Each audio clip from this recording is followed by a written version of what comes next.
নির্বাচনী রোডম্যাপ এখনো ঘোষণা না হওয়ায় হতাশ বিএনপি। তবে অন্তর্বর্তী সরকারের সাথে দ্বন্দ্বে না জড়িয়ে চাপ প্রয়োগের পরিকল্পনা দলটির। নেতাদের মতে জনসম্পৃক্ত কর্মসূচি দিয়ে মানুষকে সাথে নিয়ে ভোটের দাবি আদায় করতে হবে। সেই লক্ষ্যে ঈদের পর আবার রাজপথের কর্মসূচির ছক কষছেন তারা। ৫ আগস্ট গণঅভ্যুত্থানের পর অন্তর্বর্তী সরকার গঠনের পর থেকেই জাতীয় নির্বাচনের তাগিদ দিয়ে আসছে বিএনপি।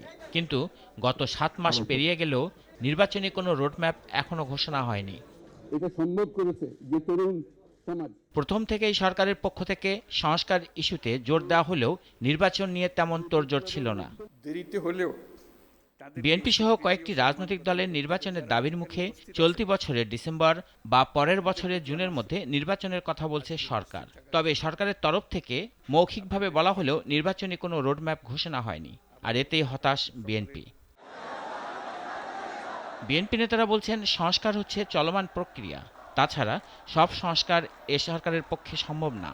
নির্বাচনী পরিবেশের জন্য যতটুকু প্রয়োজন ততটুকু সংস্কার করে সরকার গণতন্ত্রের পথে হাঁটতে পারে, কিন্তু তার কোনো লক্ষণ তারা দেখতে পাচ্ছেন না।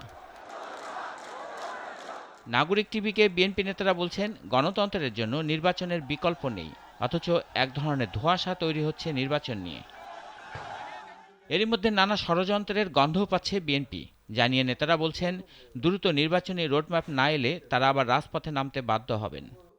এই জিনিসটাকে প্রলম্বিত করে আরও দেরিতে কিভাবে নির্বাচনী প্রক্রিয়ায় যাওয়া যায় এবং এর মধ্যে বিভিন্ন রকমের তালবাহানা তৈরি করার চেষ্টা করছে, এটা খুবই উদ্দেশ্য প্রণোদিত। আমাদের রাজনৈতিক কর্মসূচি যেটা থাকবে সেটা রাজপথ ভিত্তিকই হবে। তবে কেমন আন্দোলন হবে এ বিষয়ে বিস্তর না জানালেও দলটির সিনিয়র নেতারা বলছেন সারা দেশে সভা সমাবেশ ও জনসম্পৃক্ত কর্মকাণ্ডের মাধ্যমেই সরকারকে চাপে রাখতে তারা পরিকল্পনা করছেন। বর্তমানে সরকারের তো নাবিশ্বাস উঠছে এই রাষ্ট্র পরিচালনা করতে গিয়ে। প্রত্যেক দিন এত দাবি দেওয়া এবং এইভাবে নারী ধর্ষণ আর এইভাবে পুলিশ বাহিনী হাত গুটিয়ে বসে আছে, এই ধরনের একটা মাৎসনায় প্রতিষ্ঠার ব্যাপারে নিশ্চয়ই সরকার কিছু ব্যবস্থা রাখবেন। ডিসেম্বরের পরে যদি কেউ নির্বাচনকে বিলম্বিত করতে চায় তাহলে বাংলাদেশের জন্য দুর্ভাগ্য নেমে আসবে, এটুকুই আমি বলতে পারি। বিএনপি নেতারা বলছেন তাদের উদ্দেশ্য হচ্ছে চলতি বছরেই মানুষের ভোটাধিকার ফিরিয়ে আনতে চায় তাদের দল, যাতে মানুষ তার অধিকার প্রয়োগ করে তাদের সরকার নির্বাচন করতে পারে। রাশেদুল কাদের, নাগরিক, ঢাকা।